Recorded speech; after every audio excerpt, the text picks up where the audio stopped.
What's up guys, and welcome back to another Yu-Gi-Oh video. Now it's been a while since I made a video, so I do apologize for that. I've been busy with a lot of different things, but we are finally back today with a bang. We've got a collection to go through that I purchased recently. This is easily the biggest collection that I've bought in the last few years. Some incredible stuff in here. So I'll go over the story while I'm kind of looking through some of the cards. But yeah, definitely a very special purchase, the kind of thing that you only really get the chance to do once every couple of years at best. And just to start with, I'll go through some other mail that I got, by the way, because this is other stuff that arrived at the same time as the collection. So we have a super faded Wavy Unlimited Trihorn Dragon. Always a cool card to pick up. I love these Trihorns, even if they're not as hard to find as many other Wavy Unlimited cards. They just look awesome, especially when they're faded like that. Then we got a much harder card to find. This is a faded Wavy Unlimited Dark Magician from LOB. I've been looking for one of these recently because I now have a Blue Eyes and Red Eyes, so I wanted to complete that kind of big three trio. And this one's in actually really decent shape. It popped up on eBay as a PSA 4, and I thought from the pictures it looked like way better than a 4, so I just bought it to see if the condition would work out better than that. And it definitely did. It's got a bit of whitening at the top on the back. But to be honest, this is definitely not what you expect from a PSA 4. So yeah, another really cool purchase there. This is a purchase I made from a seller on eBay as well. Just a couple of random old school holos. I always love those fusions from Soul of the Duelist, so that's the main reason I wanted to make the purchase. What was really unfortunate though is this Ajama King, I honestly think it could have been a PSA 10 candidate. For sure, at least a solid 9. But the seller actually dropped it while he was taking pictures. I asked him for more pictures after purchasing the listing. He dropped the card, and there's now a bit of whitening up at the top. It's not bad, but it does affect the grade, so that was really unfortunate. I wish I just hadn't asked for any extra pictures because the condition is great apart from that, but it is what it is. Still a very cool card. It's still like an 8 to 9 easily with PSA. The other card I got from him was an Enemy Controller. I picked this up because I saw the centering was just really good for one of these. Normally they're way off, and the condition turned out to be great as well. So I think this can definitely get a 10. Then we got another Wavy Unlimited Trihorn Dragon. I've been finding quite a few of these recently. This one is a solid near mint condition, not faded or anything like that, but still always cool when you're able to pick them up. We got a Wavy Unlimited Red Eyes, which is a tough card to find. It's not in great shape. It's got a crease up here on the corner and some other stuff as well. But still very cool. Probably up for sale if anyone's interested in it. And last but not least, we've got a sample Summon Skull. So I'm sure you guys have all seen this before. This is the first card ever released in the TCG in, I think, November of 2001. Given to stores as a promotional card to show what the cards would look like that were coming out the next year. It's in really nice shape. Unfortunately, the front centering is pretty off top to bottom, so I'm not sure if it can get any kind of gem, but it's for sure a solid 9, and I got it for a really good price, so happy to pick that one up. Alright, and now getting on to the good stuff. So this collection that we're about to go through is essentially 9 complete old school sets. 8 of them are first edition, 1 is unlimited. They came from a seller who I got into touch with in Louisiana. She had a whole bunch of different old school cards she was looking to sell, including these complete sets, and she was kind of wanting to sell them all in one go. So I got talking to her. She showed me some pictures of the cards. I thought they looked really amazing, so I was definitely interested. I told her I would buy the sets, and we worked out a price. Luckily, she was very reasonable to work with in terms of conditions and everything like that, because a lot of the cards we're going to go through are pack fresh. But some of the others are light play. A few of them are even like heavy play damaged, just randomly sitting in these sets. But she was really good with looking through all of those, picking out the ones which were not in great shape and kind of adjusting the price accordingly. So this is not actually the whole collection. This is just what I've bought so far. And there'll probably be some future mail days on the channel where I go through other stuff that I'm getting from her. But this is definitely a great way to start. So the first thing we're looking at here is a complete Legend of Blue Eyes White Dragon Unlimited set. And the card on the front is kind of the main reason I wanted the set, because for the most part I was just interested in her first edition cards. But when I saw this faded Red Eyes in the Unlimited set, I just had to buy that as well. So yeah, it's not wavy or anything like that. It's just a 1.5 print. but absolutely gorgeous card. Condition is like around a 9, so really, really solid. So yeah, really nice pickup there. The rest of the set is pretty much just a regular LOB Unlimited set. The Trihorn Dragon, I think she told me originally there was a foreign copy in there, so they switched it out and tried to buy a replacement from TCG Player, so that there would be a complete set. But the copy they bought unfortunately turned out to be a reprint, so that one is not great, but it's still okay. It's near mint condition, which is better than nothing. And the rest of the set is all OG.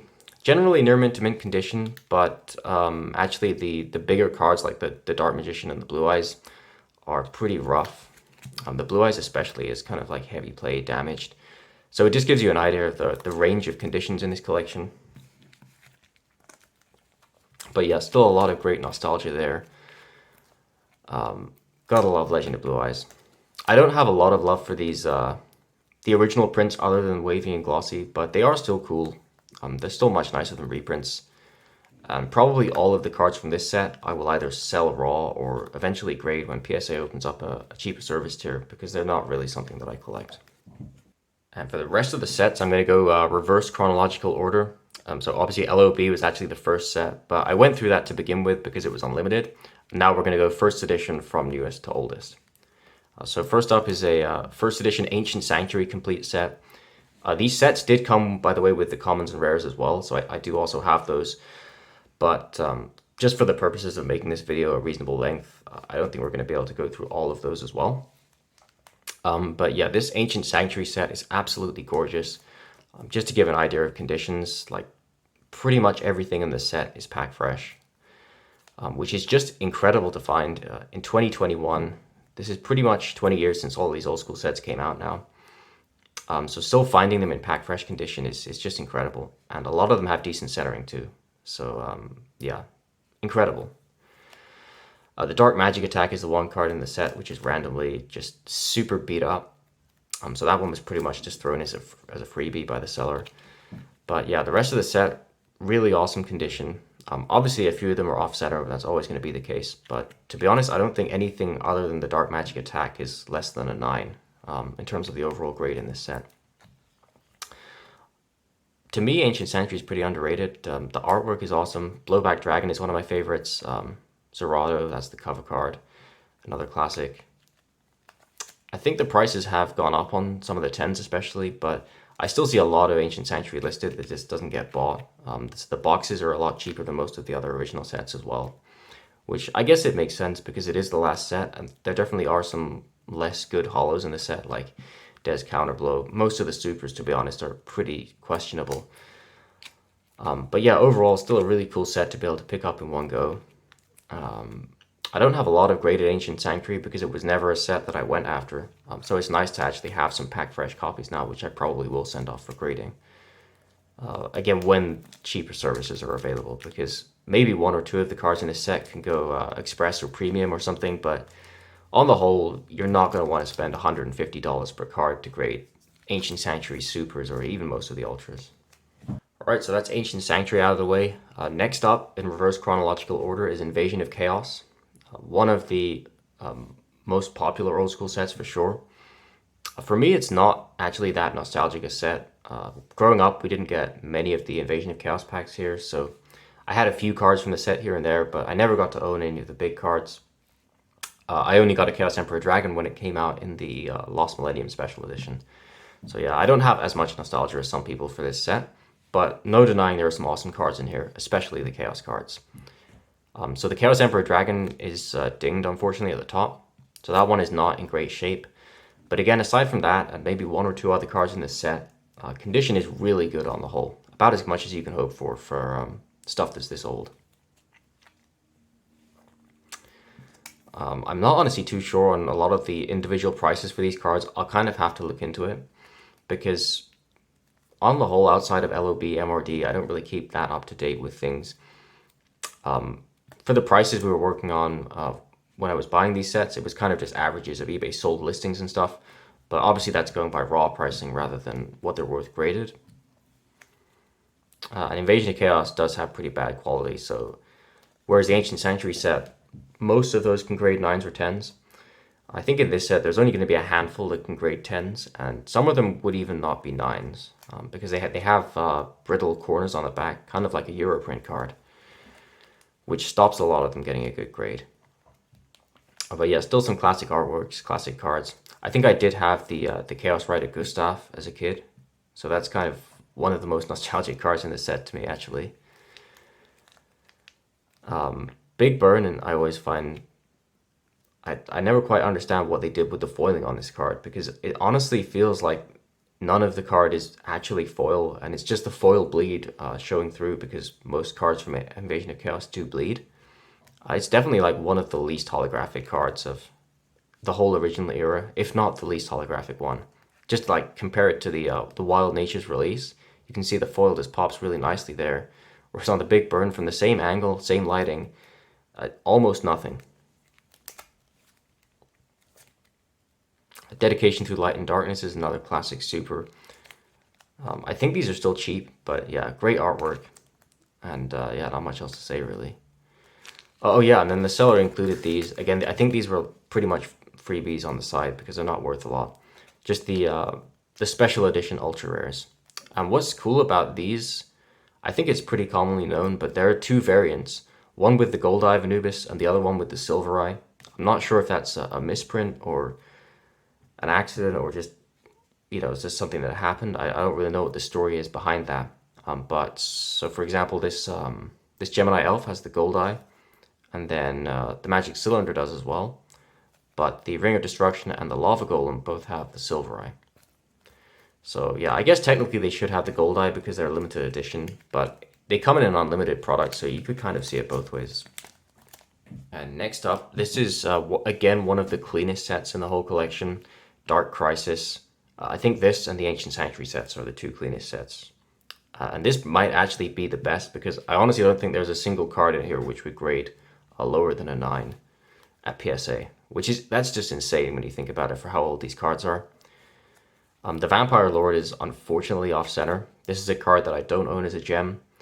Would love to own one, but that'll still have to wait for another day. This one is as clean as you could possibly get, but the centering top to bottom is just not in the range where it's going to get a PSA 10 or even a 9 on centering from BGS, to be honest. Judgment of Anubis is a card I like a lot. Pretty underrated, I would say. The uses in the game were not like super abundant, but I did actually try to play this card quite a lot back in the day, because it's the kind of thing where if you could get the effect to activate, then it's really powerful. But obviously there are a lot of better options most of the time. Skullage, Fiend of Lightning, this one I'm looking forward to grading. I have a Qual Plus 9.5 already, but this looks again like a solid gem quality card, so I may well send this one to PSA. Another classic anime card, Reflect Bounder. I do think Dark Crisis in general is pretty underappreciated as a set. This was one where, even though it was quite a low printed set, for some reason when I was growing up, my local store had a lot of packs, so I actually do have a lot more nostalgia for Dark Crisis than I do for some of the more popular old school sets. Even for the goofy ultras like Blast Held by a Tribute, it does technically still feature in the anime. The artwork is for sure like not the best, but I think it deserves its place as an old school ultra. And I'm definitely happy to have all of these copies added to my collection, because Dark Crisis is another set, like Invasion of Chaos and Ancient Sanctuary, to be honest, where I don't have a lot of gem bin cards to begin with. And because I never really went after them back in the day in the same way that I did for the 2002, 2003 kind of sets. And onto the supers. I think the supers are arguably better than the ultras for Dark Crisis. Mirage Knight is awesome. Dark Master's Orc, again, awesome card. I really like Butterfly Dagger Elma. Obviously, it's pretty infamous for being banned with the loop with Gearfried the Iron Knight. But I just really like the artwork as well. The way the foil pops, I think, is one of the nicest looking holos in Dark Crisis. And then obviously you have Dark Flare Knight, which is just a classic. Kind of a shame to me that this was made a super rare. I think this could for sure make a nice ultra or even a secret or something like that. But it is what it is, and at least it's a holo, because it definitely deserves to be something good with how good the artwork is and kind of the story behind it, how it features in the anime, being a fusion of Dark Magician and Flame Swordsman. It's just got everything going for it. So yeah, that's the end of the Dark Crisis set. Next up, there's no Magician's Force set in this collection, unfortunately. So that's one of the biggest sets which does not feature today. But instead, we have Pharonic Guardian. And starting off is arguably the card I was most excited to get in the whole collection. For anyone who's tried grading these, I'm sure you know Ring of Destruction has a bunch of centering issues. And then even beyond that, they often have like loads of factory lines or weird like excess cutting and crazy corner shapes and everything like that. So it's a really hard card to get a gem on. And this copy right here is not just gem worthy. I honestly think this card will get a BGS Pristine 10. And I would not say it's out of the question that it gets a black label. Now obviously I'm not going to be able to show that quality on camera, but genuinely the card is just absolutely beautiful condition wise. So yeah, I cannot wait to get that one graded. Something I've been wanting in gem for a long time. And to have one that is that kind of quality is just insane to me, given how difficult they are to grade, generally speaking. Then the Lava Golem, unfortunately, is off-center. Still a pack fresh card, still beautiful. I do have a lot of holes in my old school binder because of how much stuff I've graded over the years. So even a lot of the cards that I won't be grading from this collection, I will be keeping them because I'll be filling these various spots in my binder that I still have. A lot of the PGD set is off-center, so it's not as miraculous as like the Dark Crisis set, for example, but they're still awesome cards to have. Nightmare Wheel is another one that I used to play a lot back in the day. I do get a lot of enjoyment out of pack fresh cards, even if they're not like centered or good enough to get a gem mint grade. There's just something special about having the cards in the exact same kind of condition that they were actually put into the pack as, especially when we're looking at them so long after release. Pharonic Guardian is 2003, so it's 18 years since this set came out now. The Don Zalug is one of the few cards which can gem in the set, so that's another one I'm pretty excited about. Not an easy card to grade, and I would say it's pretty iconic personally. This is, to me, one of the worst ultras in old school Yu-Gi-Oh! Great Dizard. Never understood why this is an ultra rare. I'm a big fan of Fusio Richie, which is the card it summons, but to me it just makes absolutely zero sense that this is an ultra. Especially when you think of how many cards in Pharonic Guardian, which are not hollows, could easily be hollows. Stuff like, obviously, Metamorphosis, but even many of the other commons and rares would have made a better choice for an ultra than this. So yeah, I don't have a lot of love for the PGD supers. Mirage of Nightmare is cool, and Book of Life as well, but on the whole, they're pretty random, and I think they're a big part of the reason why the set is not as popular to collectors, because there's a lot of hollows when you're making a full set of PGD, where you feel like you're just buying them to have the full set, and you really don't get anything out of them otherwise, like Trapper Board Eraser or many of the others as well. Alright, and the next set, well, I was about to say after Pharonic Guardian, but obviously we're going in reverse order, so it's technically before Pharonic Guardian, is Legacy of Darkness. This is probably the worst set from the whole collection, both in terms of like condition, because a lot of the cards do have some play, and then also gradability, because as is normal with Legacy of Darkness, most of the cards are pretty off-center. But we're starting off with a cool card, because this Yatagarasu, even though it's not gradable, it's actually pretty faded. If I just take another monster to compare it to, like, I don't know, let's say this Fiber Jar, you should be able to see there's a decent difference in color between the Fiber Jar and the Yata. Now, condition-wise, the Yata is just kind of light play. It's really nothing special. But it's still kind of cool to have some faded LOD, because that's really not something you see every day. It's a lot less common to get faded cards with Legacy of Darkness than it is with Legend of Blue Eyes or Metal Raiders or some other sets as well. The Lily is kind of almost a little bit faded too, but definitely not the same as the Yata.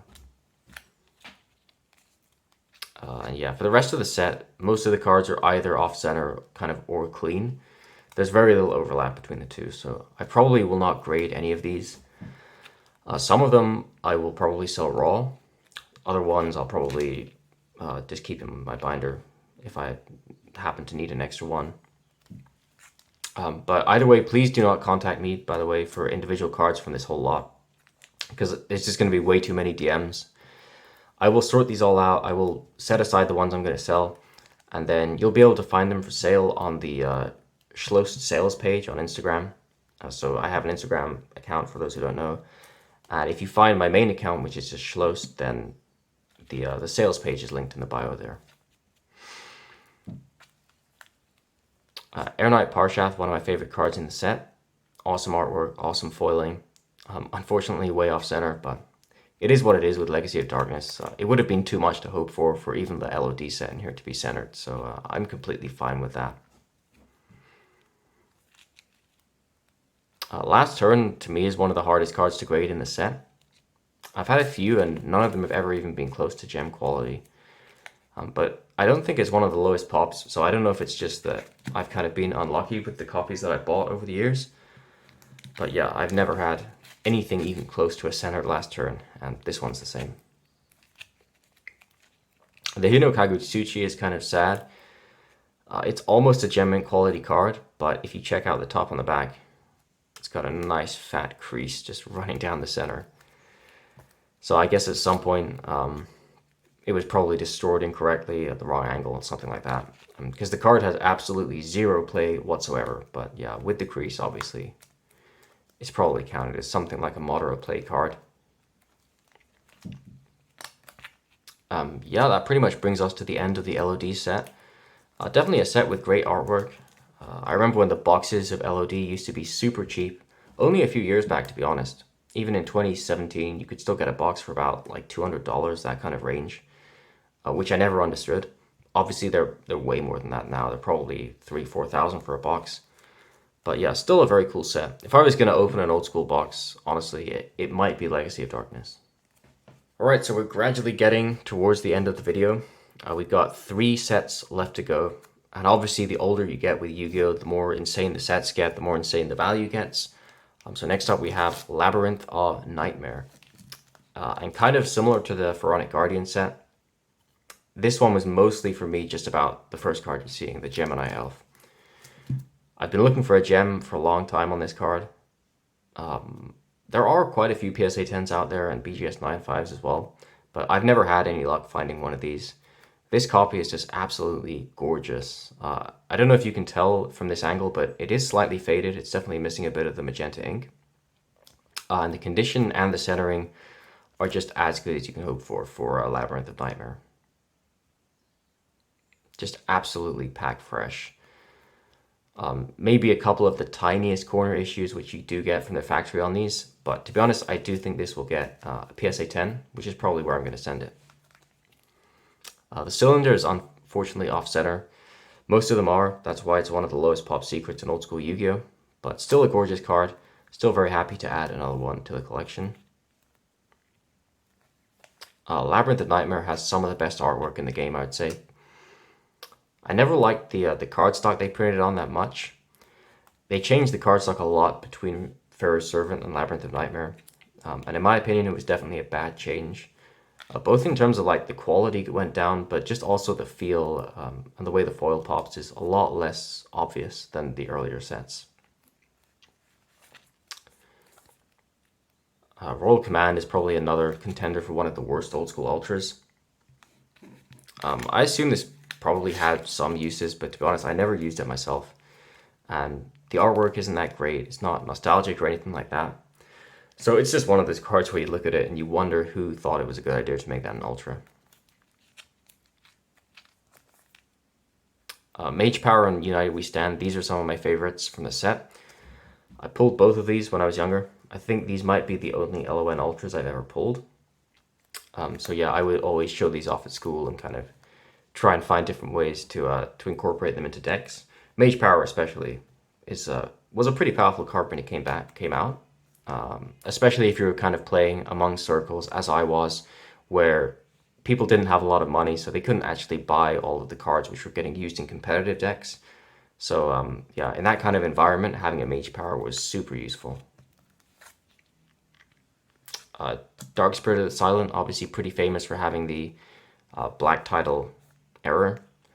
Is there another? Yeah. So the Riryoku field, this is how a trap card should be if it's not an ultra, where it has a white title. The Dark Spirit of the Silent, they printed with a black title. It's a pretty well-known thing.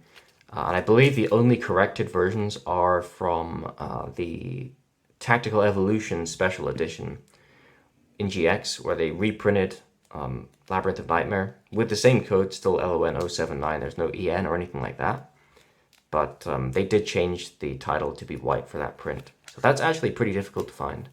And I assume it may have some value because of that.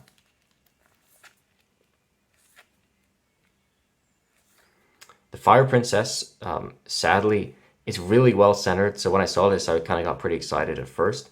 But this one is pretty played. It's probably the worst condition card in the set. So that's just how it goes sometimes. Still has great artwork. So you can get a lot out of it even from a played copy. Another couple of classics, Bazoo and Kaiku. It's just such good fun to be able to go through all these cards in one go. I bought some old school collections over the past couple of years, but to be honest, I have not got to hold this many old school holos at once, anytime for a long time. And next up, you probably guessed it, but we have Pharaohs Servant. And we're starting out with probably the biggest hitter in the whole collection. Not necessarily the card I was most excited for, because I have had Gem Mint Jinzos before. But this Jinzo is absolutely insane. Again, kind of like the Ring of Destruction, I don't think it would even be that out of the question for it to get like a BGS 10. I probably will send it for PSA, just because it seems like a pretty safe bet that it's going to get a gem. And that way, the value on it will be great no matter what. Whereas a BGS, if it gets something really good like a Quad++, then the value would be the same or at least similar to a PSA 10 in my opinion. But there's no guarantee that it would, and it's also more expensive to send to BGS at the moment. But yeah, you can see right away just an incredible condition card. Really nothing wrong with it, front or back. So that was definitely like the highest value card that I was picking up in this batch from this seller. And definitely something I'm happy to add to the collection because I did trade away my BGS 9.5 earlier this year. Now the Thousand Eyes Restrict, that's also a 10-worthy card, in my opinion. So that's really cool. Not a card I've owned in Gem before. This might be the card I was most excited for from this set because Goblin Attack Force is definitely the first PSV Ultra I ever pulled as a kid. It might be the only one, to be honest. This was another one of those cards, kind of like the Mage Power, where I would just always try and play it in my deck if I could find a way of fitting it in there. Not necessarily that great a card with the effect, but it's fun to use. It was kind of fun to be able to get a 2300 beat stick on the field straight away. No tribute or anything like that. Even if like the effect having to change to defense position afterwards probably outweighs the benefits of getting that extra, 400 attack over a Gemini Elf or something like that. Grave Robber is another classic. Pretty off-center, sadly. Obviously, Pharaohs Servant has a lot of centering issues, so you kind of have to expect it. But yeah, for the prices I paid for these, which that kind of stays between me and the seller, I can't disclose that in this video, but they were very reasonable in my opinion. And so cards being off-center was not really an issue for me.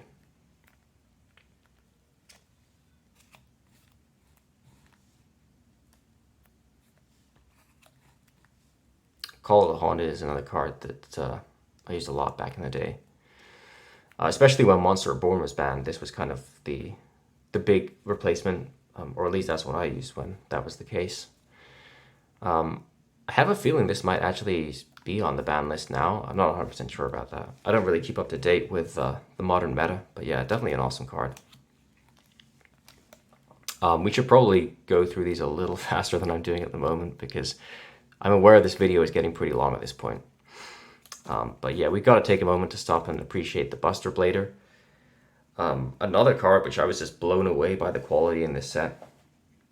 Value-wise, I think the PSV set has to be the most valuable set that I picked up from the seller. Just incredible condition, virtually nothing wrong with the cards, and great centering as well. Same thing with the Legendary Fisherman as well. If anyone wants a BGS 9.5 of this card, by the way, feel free to hit me up, because I already have a graded copy, but this one is better centered, probably even cleaner than that one, so I will likely be grading this and then selling the current 9.5 that I have. So yeah, just so much nostalgia in this whole mail day. I hope you guys have enjoyed kind of going through these cards as I have. Still got a few more to go, but we're definitely through most of the video at this point. It's just not something you get the chance to do every day or even every year at this point, to flick through a collection like this and just appreciate all that nostalgia, all the artwork, all the memories that you have of these different cards, playing them back in the day, you know, etc., really. So that's PSV, and we've got one more set to go through, and then we will be done. So last but not least, there's probably a bit of suspense here for you guys, because there are two sets that we haven't looked at yet, Magic Ruler and Metal Raiders, and only one set left in the collection. But the set we have to go through is Magic Ruler. I did not pick up any Metal Raiders from the seller. But yeah, still an amazing set. One of my favorite and most nostalgic sets for sure, out of all of old school Yu-Gi-Oh! Mostly just because of the Toon Monsters. I just loved those back in the day. They were completely terrible to play with. Even when they released more support for them, they were just never even close to viable in the meta. But regardless of that, I just loved playing them, you know, trying to build goofy decks around them. And this Blue Eyes Toon Dragon is kind of like the Jinzo and some of the other cards we've seen, just in absolutely phenomenal shape. That's another one which I'll probably send to BGS. I don't know if it'll get a BGS 10, but it's got to for sure be like at least a quad 9.5, if not quite a bit better than that. Yeah, the Toon Summoned Skull I thought was kind of funny. Magic Ruler is meant to be one of the best centered sets, but some of the cards that I got in this collection are just way OC, like the Summoned Skull, for example. Axe of Despair, I was hoping this would be clean, because this is the only MRL Ultra that I don't have in kind of gem-worthy condition, or that I have never had. But unfortunately, this one is one of the few light play cards in the set. So yeah, not much I can do about that. Same with the Toon Mermaid. This is more like moderate play, heavy play. It's not too worn, but it has a couple of little creases on the front. The Spellbinding Circle has great centering for one of these. This is one of the hardest cards to grade in MRL for sure. But it has a bunch of white print dots on the back, which I don't think I've seen before for MRL, so it must be a pretty unusual error. These are all factory things, but yeah, obviously that affects the value quite a bit. So many classic cards from Magic Ruler. Obviously, a lot of the cards in this set are still banned to this day. Many of them have been banned over the years. MST, I find it funny to think that this, upon release, and like in 2002, this is pretty much as expensive as it is nowadays. So it's kind of crazy to think with how much most of the cards have increased in all that time. Somehow, Mystical Space Typhoon for a raw copy, if you bought them in 2002, you held them for 20 years, you pretty much still just get your money back, unless obviously they're gradable, which this one is not. The Forceful Sentry, you can see again, way OC. So yeah, it's a clean card, but unfortunately it won't be worth grading. Always loved Black Illusion Ritual. I almost wish they would have made this an Ultra, but in fairness, it probably would not have made a lot of sense. And yeah, that's the best super in the set, Toon World. I think this is worth something crazy as a PSA 10 nowadays, like over $1,000. Which to me is pretty incredible, because MRL, like, okay, maybe it's not super easy to grade, but it's definitely on the easier side for old school Yu-Gi-Oh! And with a super rare, they just printed so many of these. You used to be able to find the boxes for like 40, 50 bucks for a long, long time. A lot of people open them. There's a lot of pack fresh cards out there. But yeah, somehow the demand is just big enough that it doesn't seem to affect the price, even on a super rare. Like, I can understand it on a Blue Eyes Toon Dragon, because that's like one of the coolest old school secrets. So obviously, even if it's high pop, it's still going to be pretty expensive. But yeah, it's impressive. It really shows the depth of the market nowadays, that even on a super rare for Magic Ruler, they can sustain a price that high in PSA 10.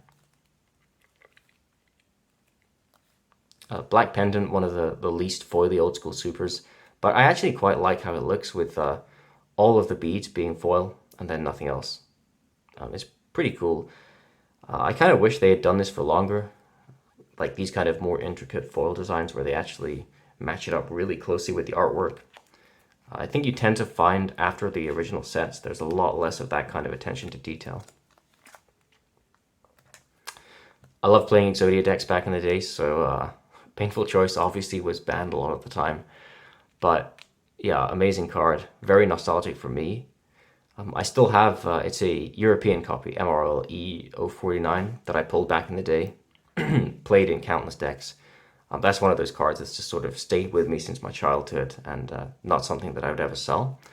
But yeah, I always enjoy picking up copies of this. I think I have one at PSA currently, and I have one at BGS as well. This one, I can't remember for sure. I think it's not actually gradable. Yeah, it's kind of like near mint, but nothing special. Yeah, and that pretty much brings us to the end. That Mahavilo is the final card that we're going to go through today. So, wow, that was a long mail day video, but definitely an awesome one at the same time. I hope you guys enjoyed it. Hope you had a lot of fun looking through all those cards like I definitely did. Do leave a thumbs up if you did enjoy it. Subscribe to the channel. I haven't made a lot of videos recently, but I do promise I'll try and make some slightly more regular content in the near future. Should have some PSA and BGS returns coming back fairly soon as well. And I'm sure I'll be doing some new submissions with the cards from this collection too. Obviously, a lot of them are not worth sending off when the cheapest service is $150, but some of them will be worth sending at that price. And then a lot of other ones I will send off whenever PSA or BGS start to open up some bulk services again. But yeah, that pretty much does it for this video. So this is Schlost signing out for now, and I hope you guys all have a fantastic day.